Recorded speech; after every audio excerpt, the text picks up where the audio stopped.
Doddington was built by somebody called Thomas Taylor, who was the registrar to the Bishop of Lincoln, and he would have been doing all the sort of land dealing and property dealing for the diocese, which was a very, very wealthy diocese.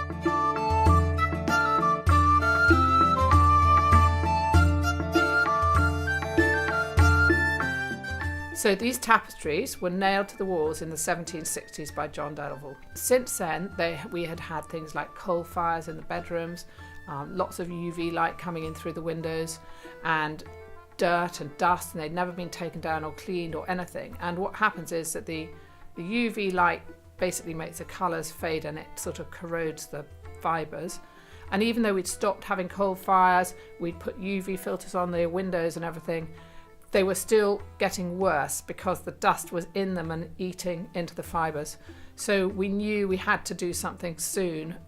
take them down, wash them at the very least, and then contemplate how we might possibly raise a huge sum of money to actually do the conservation work that was required.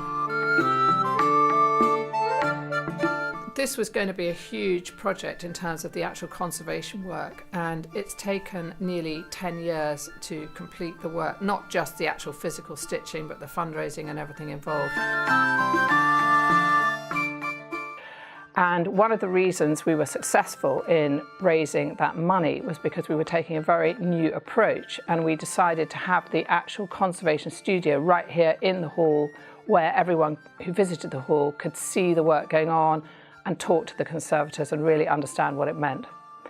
And the other reason the funders got behind it was that we were going to open the yellow bedroom, which was the second of the sets of tapestries we were conserving, for the very first time to the public. And we actually opened it while the work was going on, and then after the project is finished, obviously it's now open to the public for the foreseeable future, which is great.